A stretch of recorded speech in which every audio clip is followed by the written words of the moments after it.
builder. We're going to run through the any percent route, which is going to take us through 4 different maps.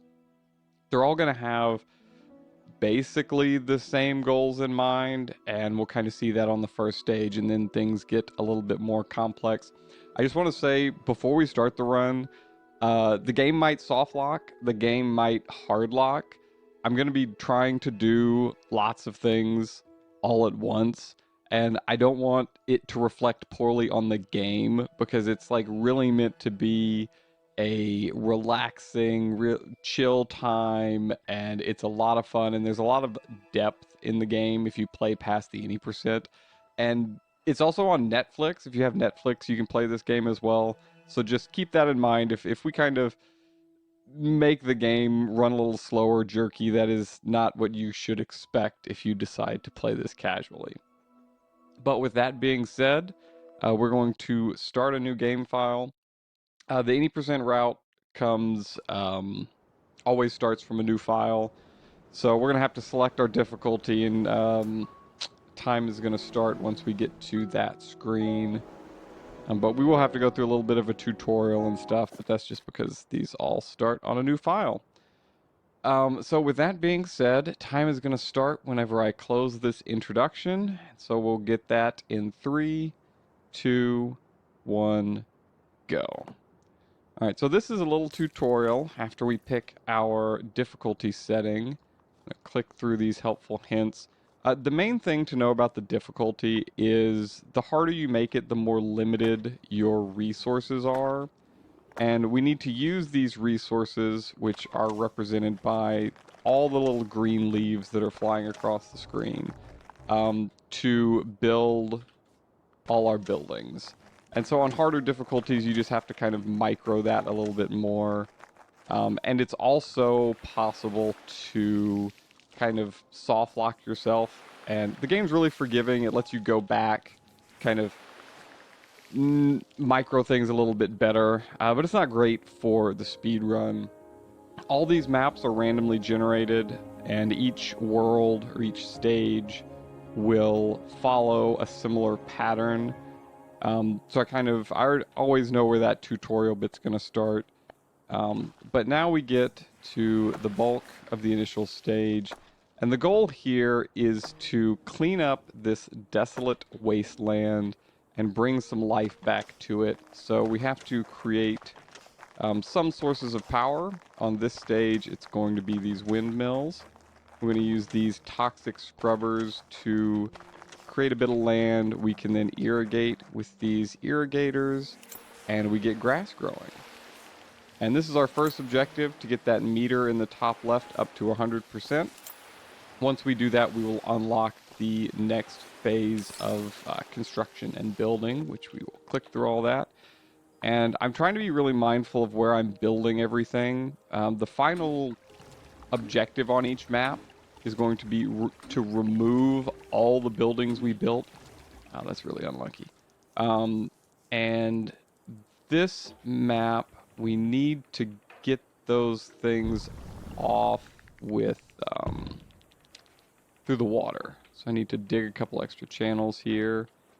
And now we're going to diversify this biome a little bit, if you will. It's the second phase.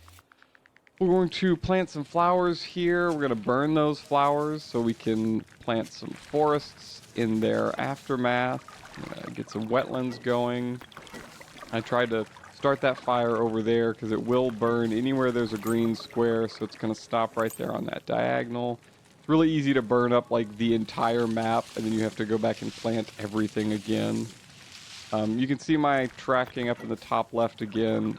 That's the amount of each biome I've created, and we're just about there. I didn't burn. Is that enough? That's not going to be enough. All right, we got to burn some more. All right.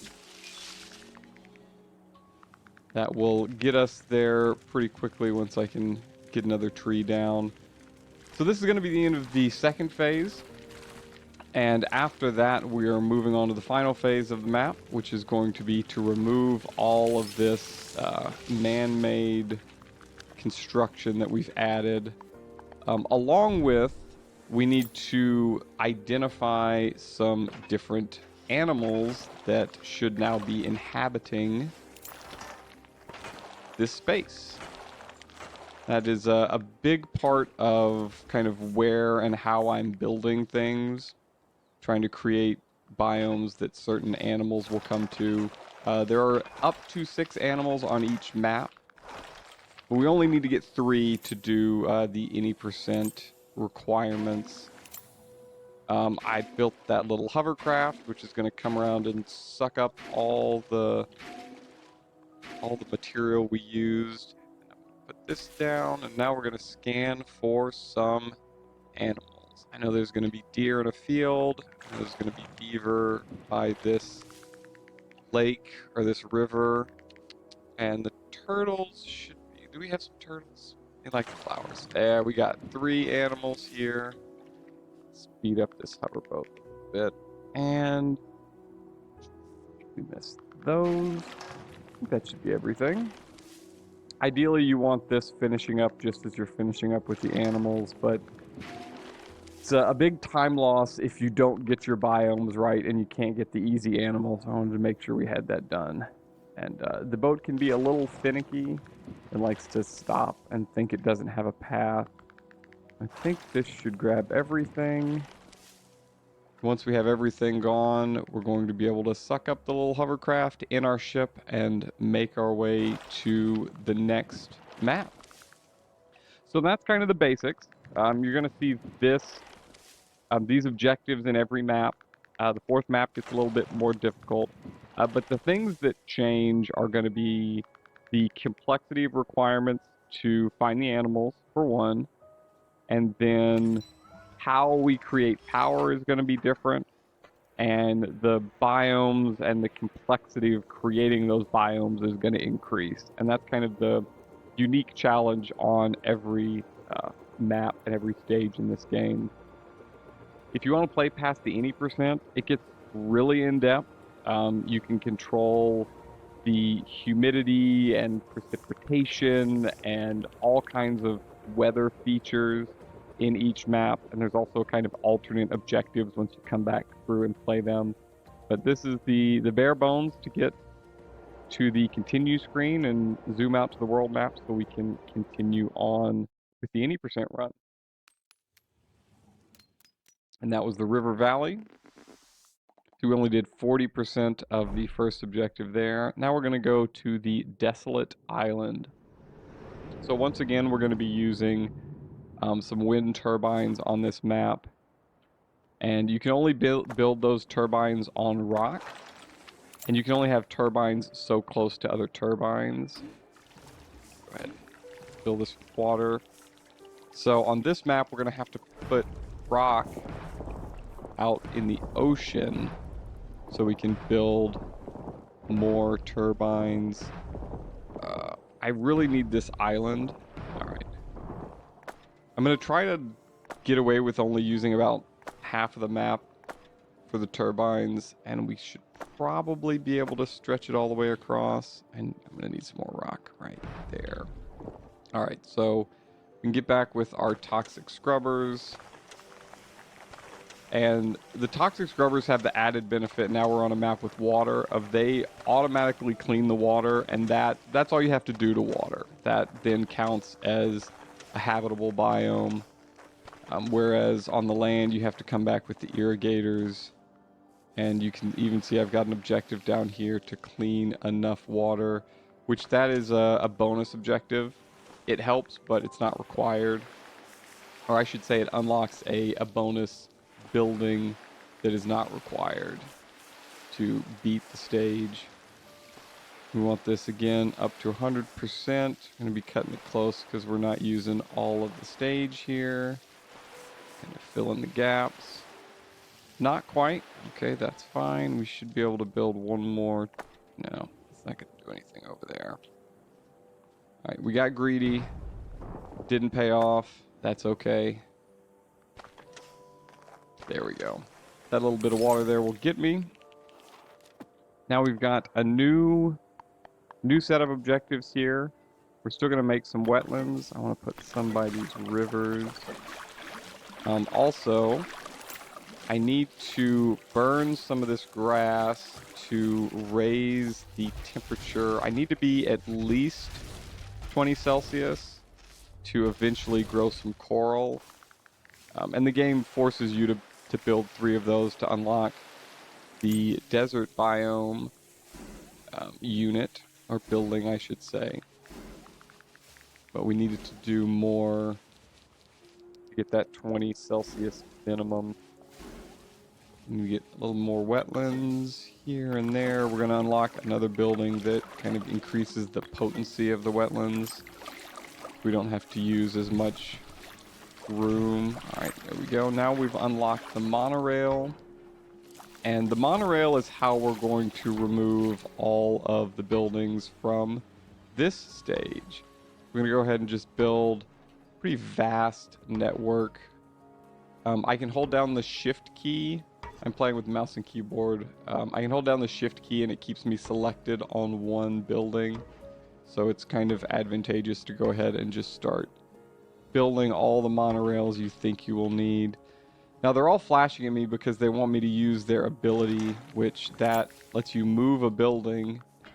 So now that we have that, all of these irrigators I didn't turn into the wetlands biome buildings, I can use to grow coral. And let's speed up the vehicle there, and then I can use the monorail to deliver the coral to the ocean. Hopefully we've cleaned enough of the ocean to get the coral biome requirements finished. I might need to build some more irrigators. That's usually what I run out of. And this is also why you really need the monorail network connected across the entire map. Because if you don't, your monorails can only deliver to where they're connected. So they wouldn't be able to reach all of the ocean. That should get it. Need to build a couple humidifiers here. And that's going to unlock the final building, which is some shade cloth. And this last biome will go quick. I've kind of avoided using the middle of the map at all, and that's on purpose because this shade cloth will just come together super fast when there's nothing to obstruct it. There we go. All right, stage 3. I'm using stage to mean like everything in this game, so we're on phase 3, not stage 3. And I'm going to go ahead and try to just like recklessly get rid of some of this shade cloth. Go ahead and scan for...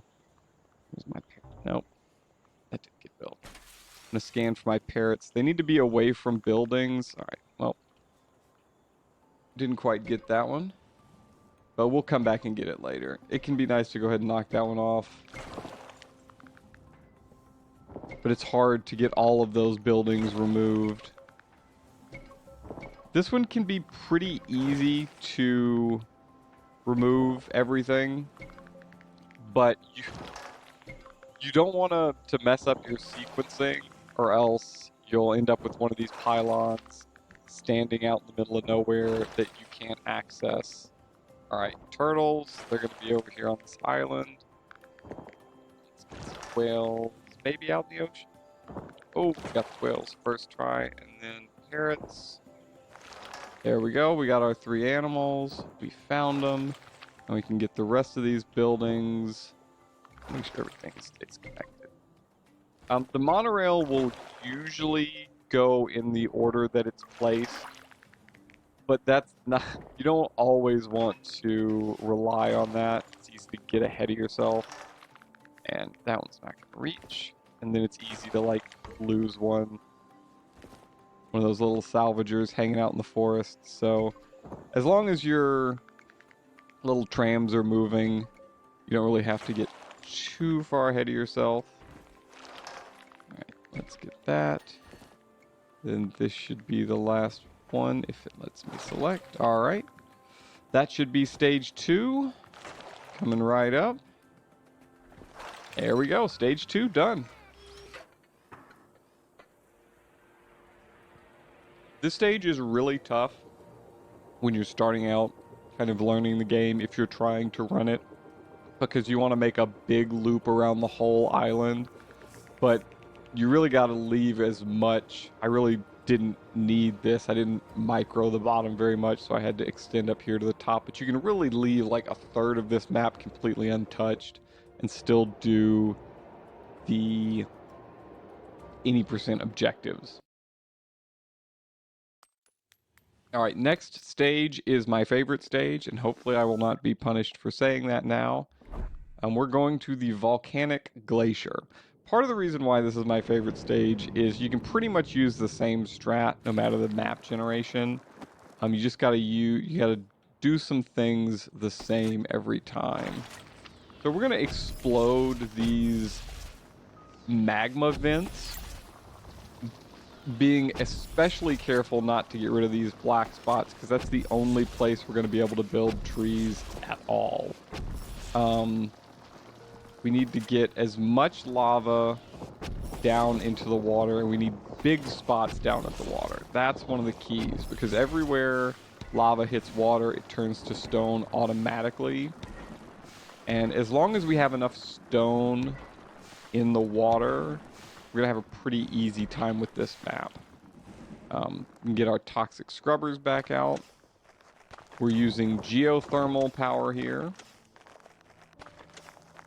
And again, I want to clean as much of this water as possible. One of the easier animals to find is going to be some penguins, but they need ample water around them along with some ice. So you just got to go in knowing and planning to get some of that water.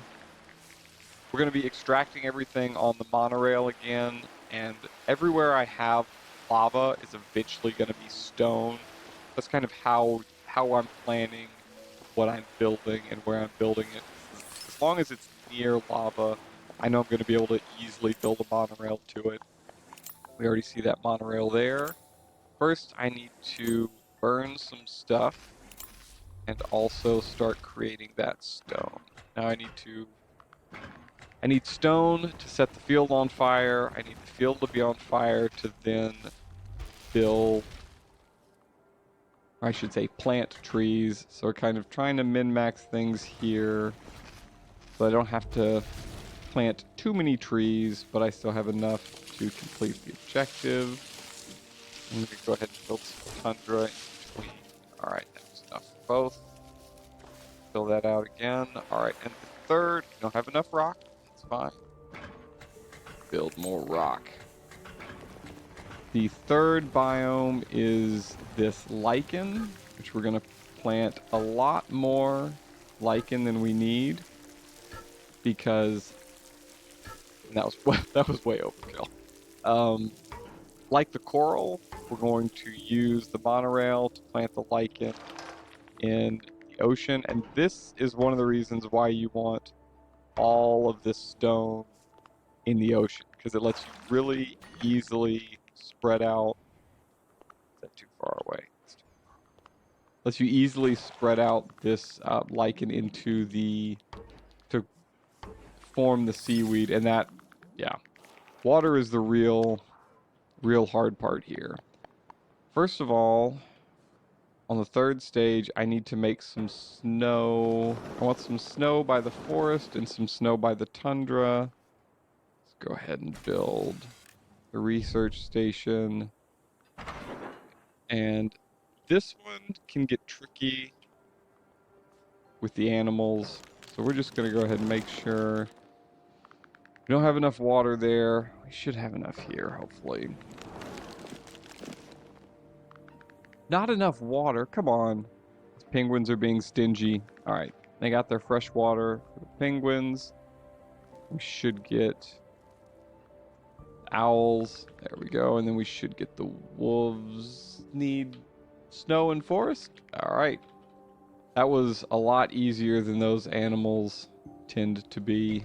I'll take the fickle penguins.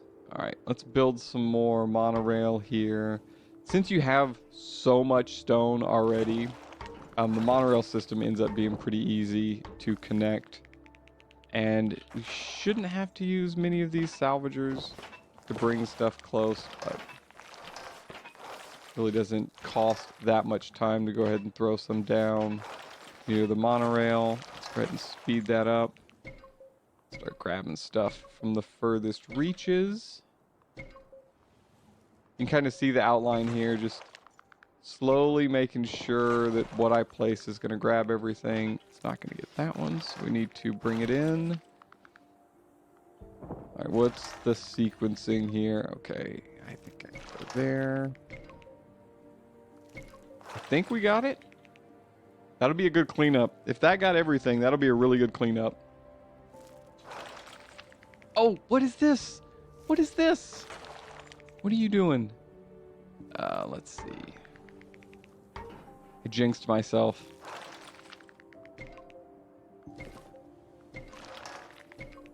Sometimes the game does, like, I don't want to say bug out, but sometimes if you spawn too many of the monorails, it will clean up a tower or a post, but graphically it doesn't show that it's gone. But that one was definitely still there.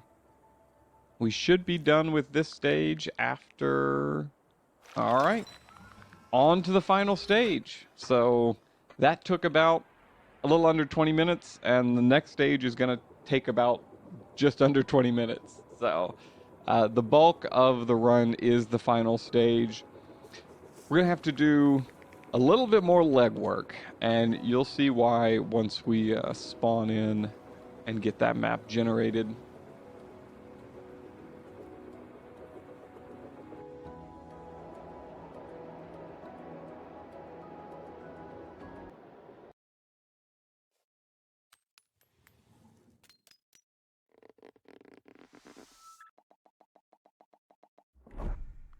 All right, on to the flooded city. So this map does not have land that we can build on yet. It's mostly all sunken buildings, which you can't really grow stuff on the top of buildings. So we've got to put some dredgers out here. And before we can do anything, we've got to dredge up some earth. And to even unlock the first power source, we have to exhaust a dredge.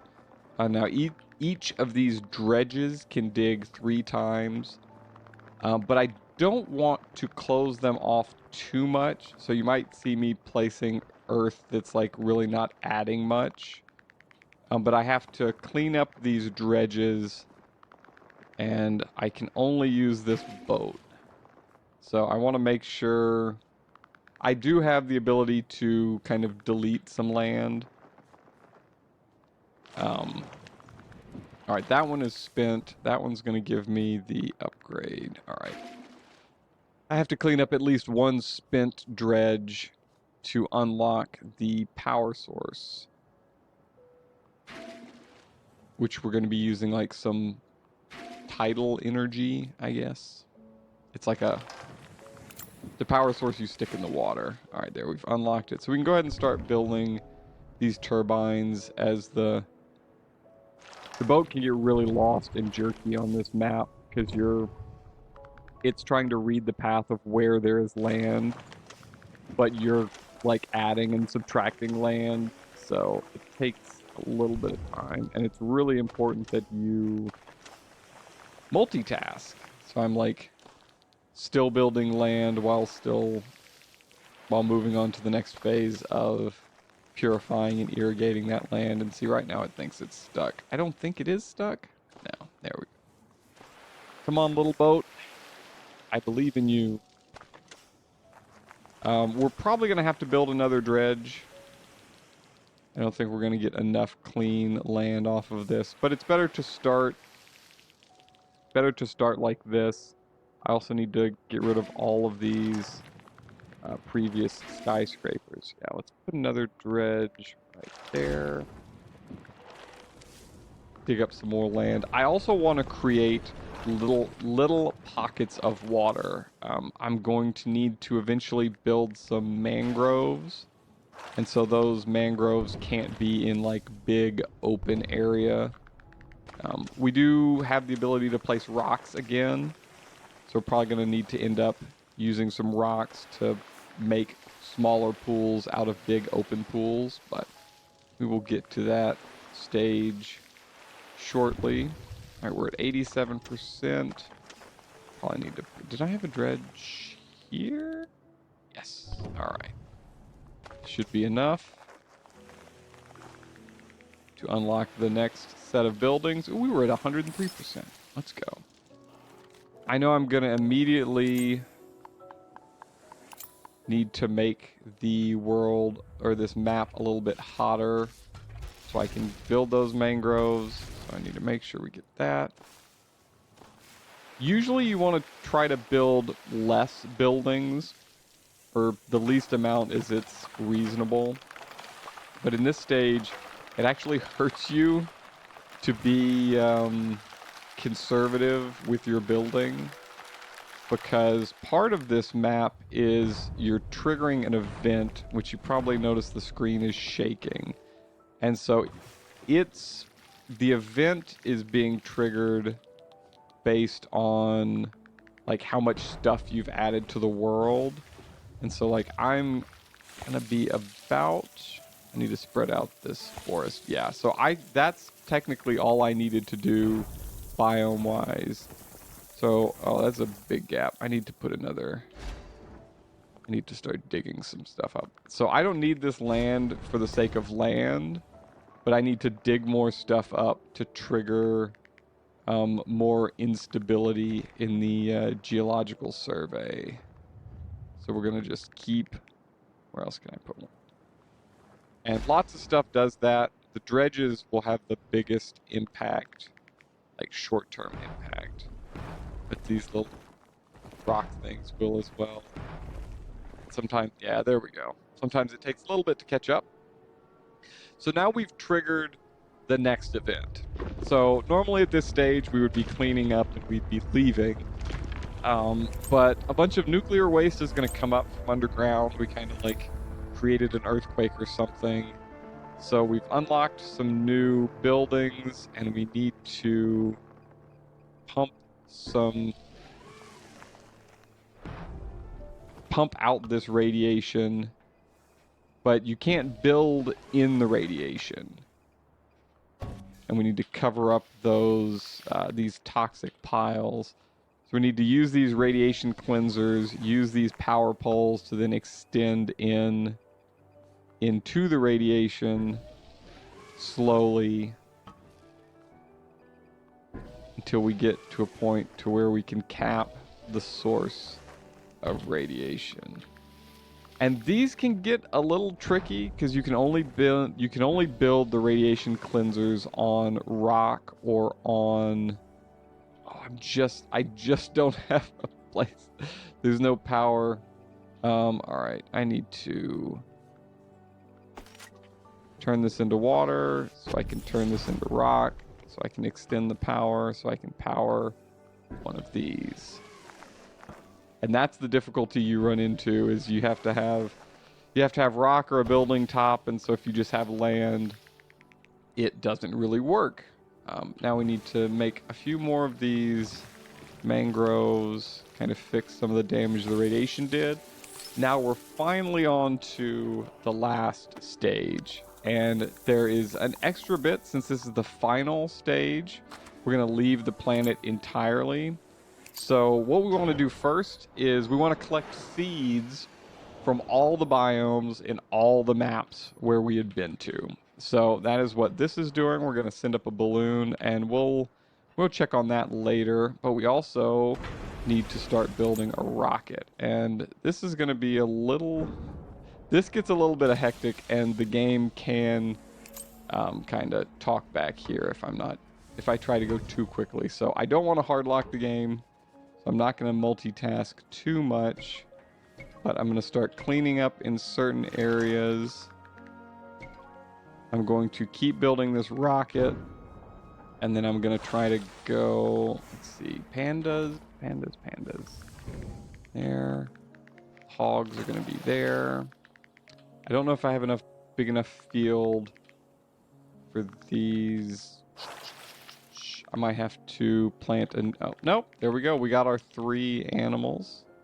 Usually I would try to do the animals in between other things, but doing 3 objectives all at once can be a little bit much for the game. So I'm going to keep building the rocket.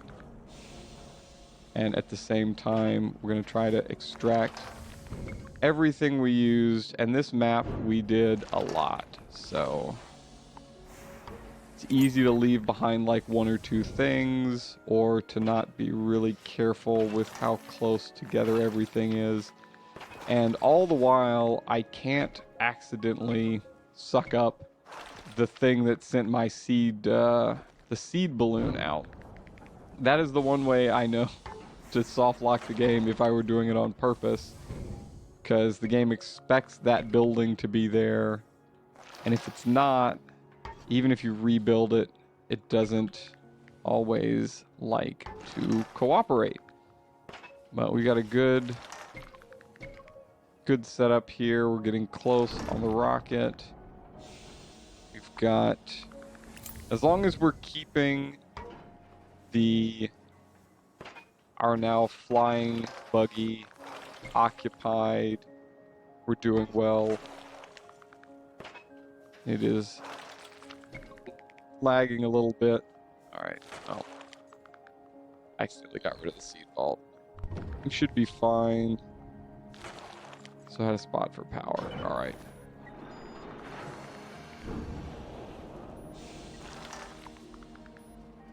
All right, so we're at the point to where we can go ahead and there's no more of the rocket we can build.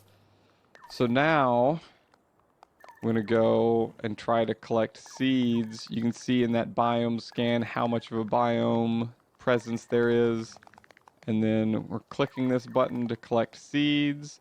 You got to kind of remember where things are on each map, because this is the only guide you get. And I want to collect enough of each type. I like going backwards through the worlds because they're a little bit... It's easy for me to remember like the last thing I did. So I was really good with kelp. I didn't have to put any kelp over there. Oh, well, I can come back to bite you on this section, but this isn't much of a time loss here. Where's all the kelp? Oh, we're almost done. Over to a little bit of forest, a little bit of tundra. I spread things out. I did this map, the third stage was quick, but I spread things out way too much. All right, on to the island. I've got 3 biomes in here. I'm gonna go ahead and top off the coral. Maybe, yeah, move over just a little bit. And I know exactly where all of this will be. And then back to the very first stage. Lots of flowers, lots of trees. Luckily there's only 3 biomes here. Get all the wetlands. Come on, where's a tree? Where's a tree? I just need 1 tree. All right, now we can recall the satellite. Unfortunately, the buggy does not work while you're in that screen, or you could like pre-log a bunch of cleanup. But now we just need to get the rest of this cleaned up, which we should be able to do with 2. You have to collect the seed down there, and look at these buildings hiding up here. And there's 1. Being real sneaky on me over here. It's almost if I placed it there. Those should be the last 2. So once that's clear, it's going to give us a red button, and that is going to be the end of the run. If it gives us the red button, hopefully, fingers crossed. And time. And that is Terra nil any %. And depending on how accurate that timer is, that is a PB as well. I think my PB is a 30, just over a 33, so that is a small PB on the any % run for me. Live, on stream. Shout out to Dave. Shout out to Should Be Super Accurate. Awesome. Shout out to all the runners. It's always fun doing events like this that are just like, what's your favorite game, or like, what do you want to do? And I feel like a lot of us get to do, you know, either things that we've been learning or things like this game that are just like super fun that I really don't have a reason to play otherwise. So shout out to Dave and all the other runners and viewers and everybody that's supporting this. And Twitch, please, for the love of God, give Dave partner already. I'm Dan. Thanks for hanging out. I think we got more good retro games coming up next, so stick around.